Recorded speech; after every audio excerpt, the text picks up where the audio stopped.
Apa yang ditanyakan oleh Kapolri mengenai Karena kan pelecehan seksual? Pak Kapolri itu tanya, ini kan kasusnya seperti ini terkait masalah pelecehan seksual bagaimana ini?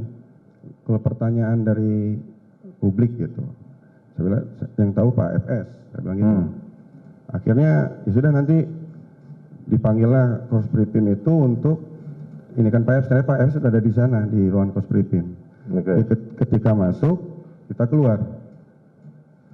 keluar, terus kita nunggu dulu di ruangan Korspri, barangkali ada perintah lagi, karena pada saat itu perintahnya belum final, belum jelas apa mungkin masih dibutuhkan dipanggil. Kita nunggu kurang lebih tidak sampai 20 menitan kalau saya rasa. Akhirnya Pak FS keluar. Setelah keluar, yaudah nanti kita ketemu aja di Biro Propos.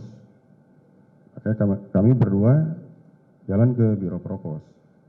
Ketika sampai di Biro Propos, itu sudah dilakukan pemeriksaan oleh Biro Propos terhadap para saksi-saksi itu. Tidak lama kemudian Pak FS datang. Pak FS datang, sebentar saya mau ngobrol dulu sama mereka. Ngobrol lah di ruang, kan itu disekat-sekat. Disekat-sekat di sebelah ujung yang sana. Kita nunggu di lobinya lantai 3. Saat itu saudara melihat saudara FS mengumpulkan mereka bertiga. Betul. Oke, kemudian?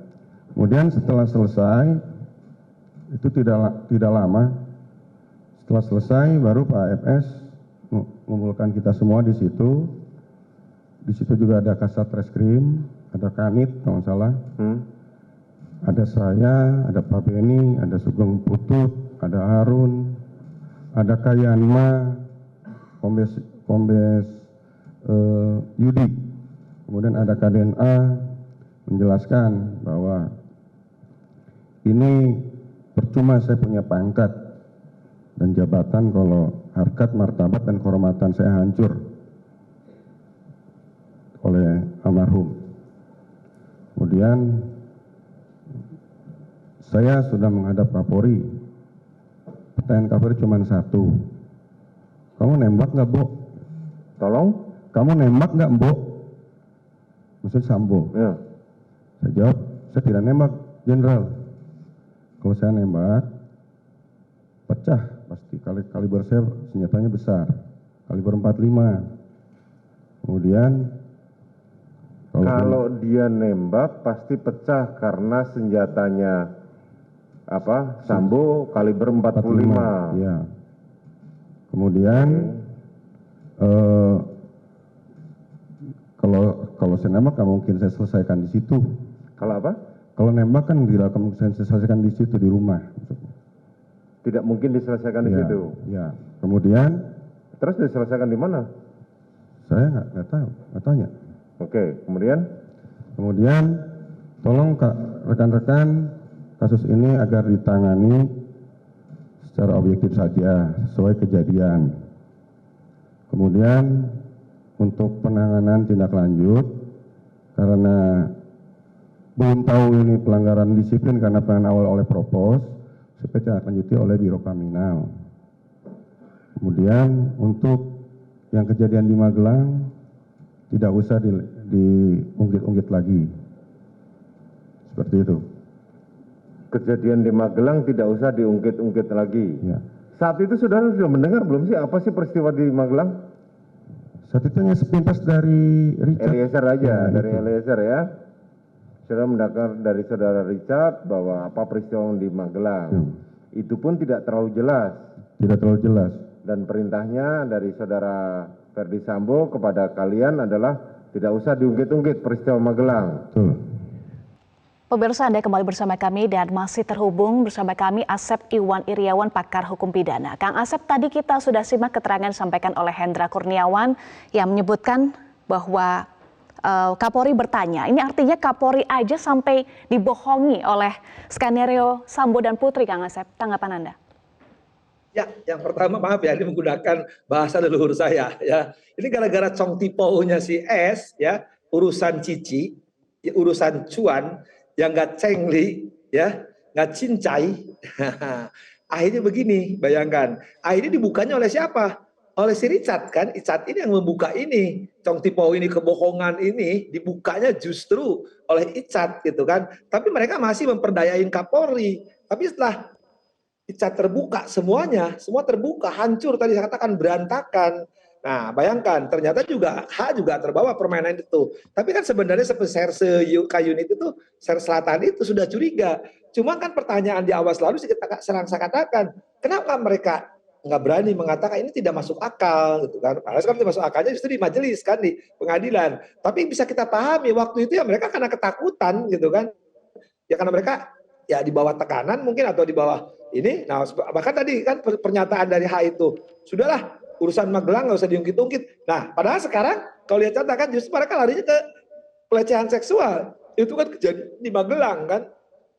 Waktu itu mengatakan nggak usah diungkit-ungkit. Padahal dia juga menyatakan ini gara-gara mbakmu, ya, harkat martabat.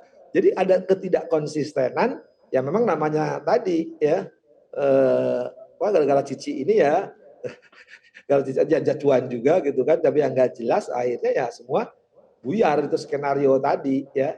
Tapi kan sebenarnya di kelompok 6 juga sudah ada tanda-tandanya.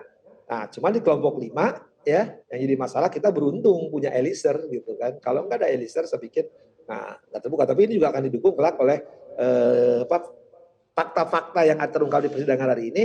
Kelak hakim harus diyakinkan juga sesuai oleh bukti ilmiah. Bukti ilmiah itu keterangan ahli.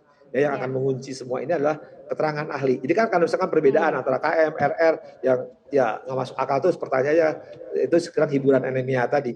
Nah ini harus dikunci saya kira dengan keterangan ahli yang mungkin minggu depan atau esok lusa ya kita akan benar ahli balistik sama forensik ya pembunuhan itu gimana. Nah kemudian untuk keahlian tadi nanti keahlian IT yaitu bahwa betul barang-barang ini rusak, gambar ini hilang gitu kan. Nah hilang ini yang sebenarnya saya yakin urusan ini sebenarnya kalau orang suka menanyakan motif itu kan, ya, tapi justru menarik itu kelak. Motif ini akan ketahuan justru ketika FS sama PC dua orang ini kan, tanya jujur apa enggak?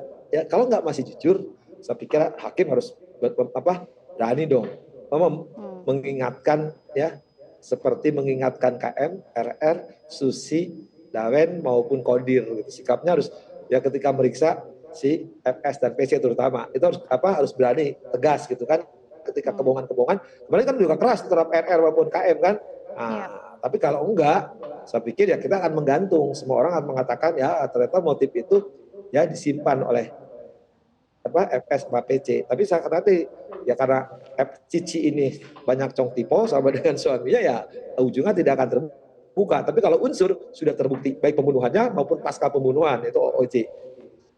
Baik, artinya keterangan ahli itu penting untuk dihadirkan, tetapi sekarang yang masih dihadirkan adalah saksi-saksi pasca kejadian ya Kang Asep. Mengapa strategi ini dipilih oleh Jaksa Penuntut Umum sebelum menghadirkan saksi-saksi utama saat kejadian di sidang Ferdy Sambo dan juga Putri Chandrawati? Mengapa saksi di kelompok 5? Mengapa saksi di kelompok 6? Plus polisi-polisi yang masih aktif dihadirkan duluan? Karena mereka dalam tanda petik ya, mereka adalah saksi fakta. Dia kan alat bukti di pertama itu saksi. Seolah ya, sekali lagi, alat bukti pertama itu adalah saksi. Dia mengetahui, dia mengalami ya, sekali lagi. Tapi di antara yang berbeda. Contohnya E sama KM sama RR dan lain-lain berbeda. Ya. Nah, ketika berbeda itu kan harusnya bersesuaian. Nah, hakim itu akan mengambil kesimpulan yang bersesuaian itu yang logikanya hakim bisa meyakinkan hakim, oh pembunuhan terjadi. Penembaknya E. Karena apa? Karena perintah jabatan. Terbukti juga penembakan itu tidak lebih dari satu. Ya, bukanya banyak, bocoknya lama, kemudian ada kepala di tengkuk sampai hidung. Oh, ini harus dibuktikan oleh forensik lukanya. Itu ahli.